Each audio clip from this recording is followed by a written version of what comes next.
Hi there, Stampers. Jen Roque here from StampCampWithJen.com. I am an independent Stampin' Up! Demonstrator in Summerfield, Florida, near the Villages, and welcome to day 3 of Christmas in July. I hope you're enjoying this week-long festive, fun-filled YouTube video week. Real quick before we get into today's project, I just want to share a couple of reminders. I am doing a Stampin' Through Summer promotion. Basically what you do is you complete various tasks for an entry into a drawing, and on September 1st, I will be announcing 2 winners to win a $25 Stampin' Award, which is awesome because that's a great time to earn it right before the new holiday mini catalog comes out on September 3rd. So if you'd like more information about that, just go to stampcampwithjen.com and you can see all the details for that. I do have a Christmas in July shopping special going on during this week, now through Monday, July 28th. When you place at least a $50 order in my Stampin' Up! Store, you'll receive some Happy Mail from me. You'll get 4 handmade cards, 24 sheets of 6x6 DSP that's retired, and a brand new retired embellishment. And you'll earn the Jar of Joy, or the Sweet Jar with Jar of Joy video tutorial from the Papercraft Collective.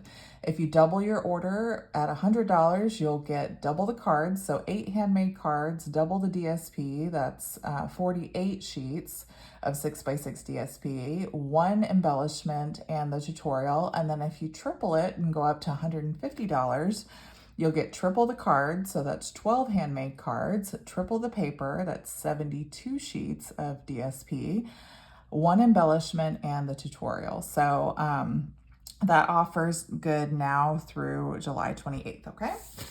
And then just to give you a sneak peek at what the Sweet Jar tutorial is with the Jar of Joy, these are the projects that me and my, I can't talk.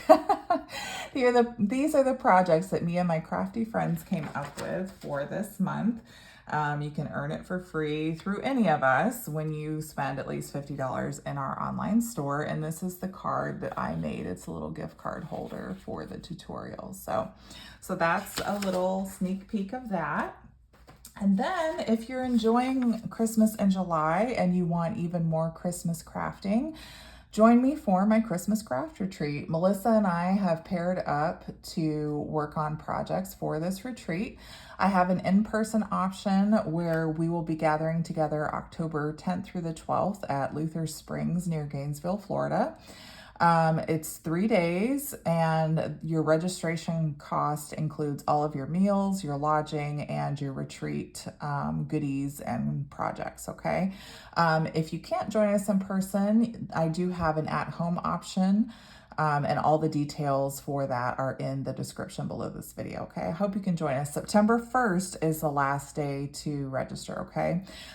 When you register, you're not paying, you're just signing up for what you want to do. You pay separately through either cash, check, or a personal PayPal link that I have when you get your thank you email for the retreat. So all that information will be provided for you, okay? All right, so now let's get into today's project. So today we're using the new Jolly Holly bundle from the online exclusives. This is a gorgeous bundle. I love all the little fonts and everything that go with it.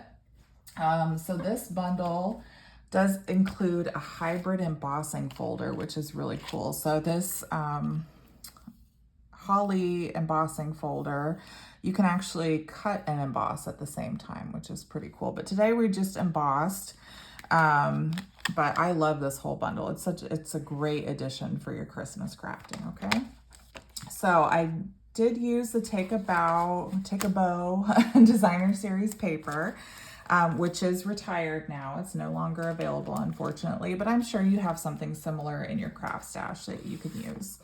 So we're using a garden green card base, and then the DSP is 4 1/8 by 5 3/8. We have just a teeny tiny little border all the way around there, okay? And then I have my card liner, which is 4 by 5 1/4 for the inside. I have some of this festive glimmer paper in Granny Apple Green, which unfortunately is also retired now, but you may have something similar, or just put a piece of Granny Apple Green cardstock behind it and use some Wink of Stella around the edges if you don't have this, okay? And this piece measures 3 1/4 by 4 1/4. And this piece is 3 by 4, and I already went ahead and embossed it in that embossing folder, so you don't have to watch me do that on camera. So let's start to put this together a little bit. I'm gonna move this out of the way. This one's pretty quick and easy. It's just a nice card layout to have when you're making Christmas cards. Maybe you have some of this paper in your stash that you need to use up, or you have something similar that you can use and get started on your Christmas cards. Let me know. I'd love to know if you've started your Christmas cards and about how many do you make. I was asking people this at my in-person card classes. I'm always impressed to hear the different answers, because some people make a bunch, some people just make the few, you know, just a few for close family and friends. But I always love hearing how many cards people make, because it's so different all the time. I know I tell you guys all the time not to do this on embossed edges, but you can do it really slow, and I don't feel like using liquid glue right now. But usually I say use liquid glue, because with all the grooves, your tape runner will tear your paper. If you do it really slow, you usually are okay, but I used tape runner today, so because I don't feel like using liquid glue. That's kind of a pain to me. All right, and then this piece is going to go on the front, just like this. It's going to be probably about 1/2 inch from the edge of that DSP, and we're just putting that on flat as well. Oh, and my tape runner is out. Oh my gosh. So this is how you can tell when your tape runner is out. It's bright orange, like a construction sign, like stop here. I luckily have another one sitting right here on my desk, but so we're just gonna put that right there. And then I have already die cut this little rectangle. So this rectangle is from those Jolly Holly dies. You have a larger one and a smaller one. I die cut this smaller one, okay? And then we're gonna stamp. I like to start in the middle and kind of center those words, and then I can center the top and the bottom, because these are all 3 different stamps here. The Holly Jolly is one, Have A is one, and Christmas is one. So we're gonna start with that Holly and Jolly in real red. Okay, do that one first, right in the middle. Okay. And then I'm gonna move this over. I'm trying to make sure you guys can see this. And then we're gonna do Granny Apple Green for the other ones. So we're gonna do Have A at the top and Christmas underneath it. Just like that. Cute. Okay, so to put this on, because it is kind of bulky with all the embossing and everything, what I'm actually going to do is I'm going to put dimensionals under this side and put seal on the other side, okay? So I'm just going to put a little strip of dimensionals right here, and I actually like to use these little edge pieces for this. So I just kind of measure it. It's about to here and here. When I have a long surface area that I need to cover with dimensionals, I like to use a big edge piece, because then you can just take one backing off at one time and you're done. And then we'll put seal right there. So seal on one side, dimensionals on the other.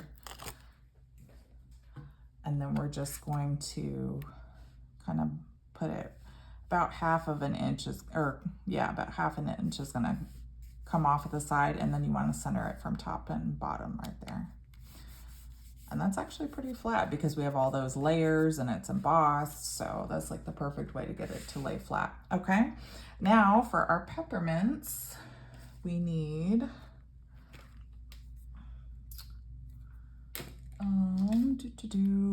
I did a medium-sized one down here in the corner, and then 2 small ones. So I did a small one right here, and then a small one up in the corner here.